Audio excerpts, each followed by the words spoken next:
I noticed him because he was always there, every night. Same window, same position, same time. At first, I didn't think much about it. People do strange things in their own homes. Maybe he was waiting for someone. Whatever the reason, it wasn't really my business. At least that's what I told myself. Until the night he wasn't home, and someone was still standing in the window. I moved into the neighborhood during the spring. It was exactly the kind of place I wanted. Quiet streets, small yards, families walking dogs in the evenings. Nothing unusual, nothing exciting, just peaceful. The house across from mine belonged to a man named Richard. At least that's what the mailbox said. I never actually spoke to him. Most people in the neighborhood hadn't. He kept to himself, never attended block parties, never stopped to chat, never waved. But every night around 10 o'clock, he stood in the front window, not sitting, not moving around, standing, looking outside. The first time I noticed him, I was taking the trash out. I happened to glance across the street and saw a silhouette standing behind the curtains, watching. I didn't think much about it. The second night, he was there again. The third night, too. Eventually, I started noticing a pattern. 10 o'clock, every night. Same window, same posture, same stillness. Sometimes I look over while walking my dog. Sometimes while locking the front door. Sometimes while closing the blinds. He was always there, watching. Not necessarily watching me, just watching. Months passed. The sight became strangely normal, like a porch light or a parked car. Just part of the neighborhood. Then one weekend things changed. I came home from work one Friday afternoon and noticed a moving truck parked outside Richard's house. Workers loaded furniture, boxes, appliances, everything. By evening, the house appeared completely empty. I asked a neighbor what was going on. She shrugged. I think he moved. That was it. No goodbye, no announcement, nothing. Just gone. Honestly, I was relieved. The man had always made me uncomfortable. That night, around 10 o'clock, I glanced across the street out of habit. The window was dark, empty. Exactly what I expected. The next night, I looked again. It nearly dropped my drink. Someone was standing in the window, the exact same spot, the exact same position, watching. I stared for several seconds, trying to process what I was seeing. The moving truck was gone. The driveway was empty. The house had been vacated. Yet someone stood behind the curtains, motionless, watching. I convinced myself there had to be an explanation. Maybe the house sold immediately. Maybe new owners moved in. Maybe I misunderstood. Anything. The following morning, I walked across the street. The front yard looked abandoned. No cars, no furniture visible through windows, no signs of life. I rang the doorbell. Nothing. I knocked. Nothing. Eventually, I left. That night, the figure returned. 10 o'clock. Standing in the window, watching. I decided to record it. From inside my living room, I used my phone to film the house. The figure remained perfectly still for nearly 20 minutes. Then something happened. The figure stepped backwards, slowly, disappearing into the darkness. I felt relieved, until it reappeared in a different window, upstairs, watching again. I don't know why that bothered me so much. Maybe because the upstairs window faced the side of my house, directly towards my bedroom. That night I barely slept. The next morning I searched county property records. The house had not sold. According to public records, it still belonged to Richard. Yet neighbors insisted he had moved. The house remained empty, at least during the day. The following week I started noticing something else. Every night, the figure appeared in a different room. Living room, upstairs bedroom, dining room. Always visible, always watching. Never moving while I looked directly at it. Then one night, the power went out. The entire street went dark. No lights, no televisions, nothing. I stepped onto my porch. Most of the neighbors did too. People talked, checked phones, looked around. That's when I noticed the house across the street.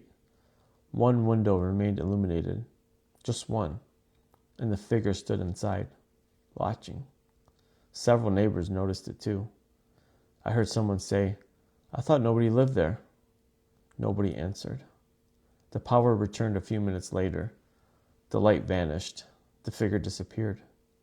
The next morning, I called the police on a non-emergency line. I explained everything. To my surprise, an officer actually came out. He checked the property, walked around the house, looked through the windows, then knocked on my door. His expression looked strange. Not scared, just confused. He asked a question. "How long have you been seeing someone in the window?" I told him, "Several weeks." The officer nodded. Then he quietly said, "That's interesting." I asked why. He hesitated. He then said something I'll never forget. "There are no curtains in that house." I stared at him. "What?" "There haven't been curtains for months." I didn't know what to say, because every single night I'd seen a figure standing behind curtains. White curtains, clearly visible.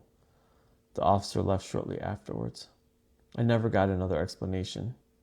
A few days later, workers arrived and boarded up the house. Apparently, the property was heading towards foreclosure.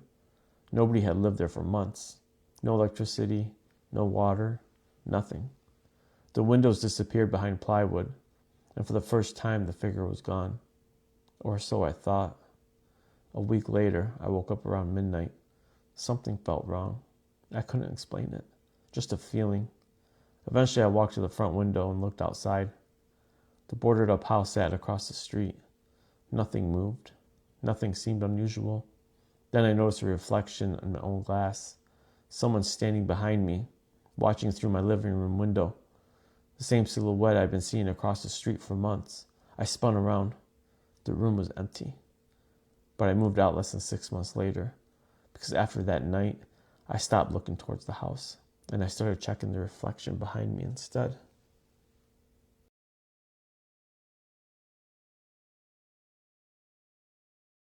The garage light came on every night at exactly 11:47 p.m. Not 11:45, not midnight, 11:47. Every single night.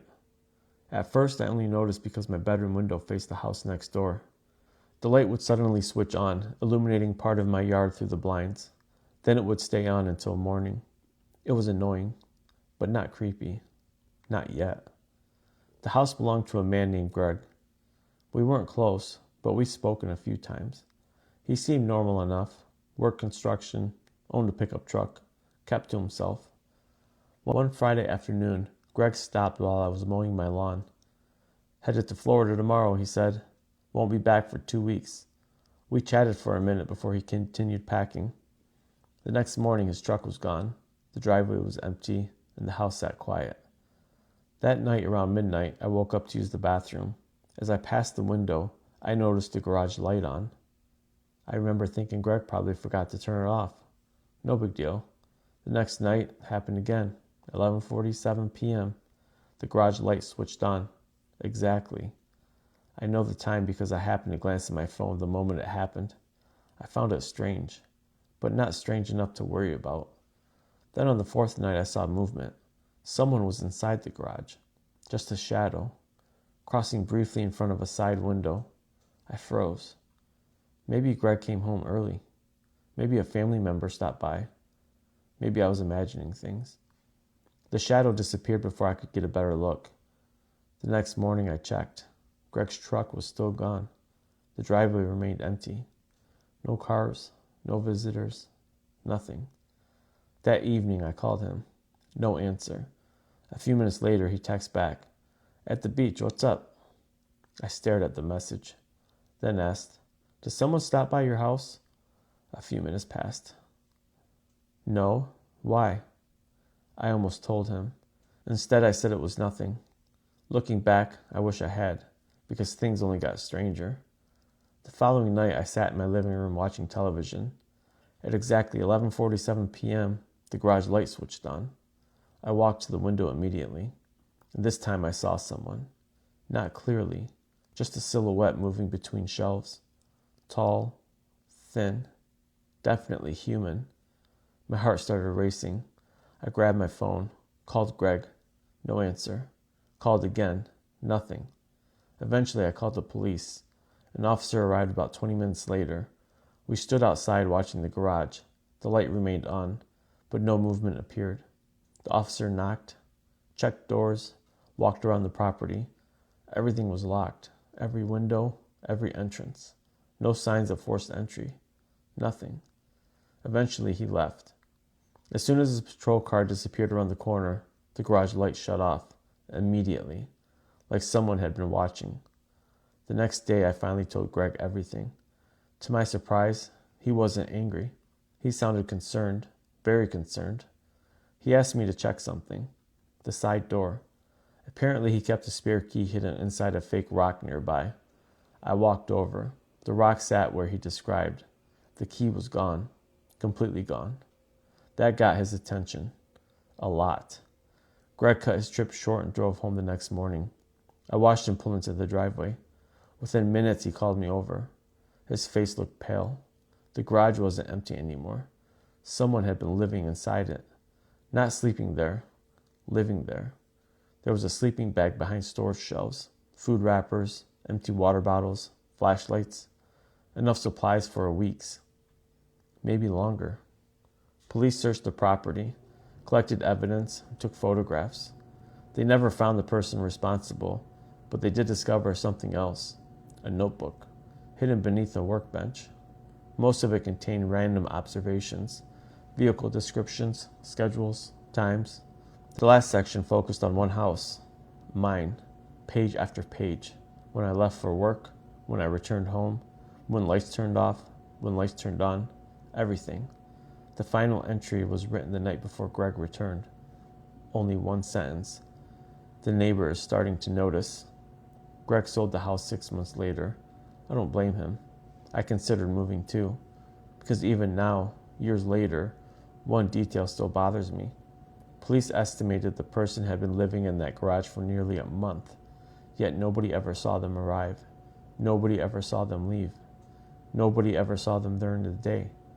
The only thing anyone ever saw was a shadow moving behind the garage window at exactly 11:47 p.m.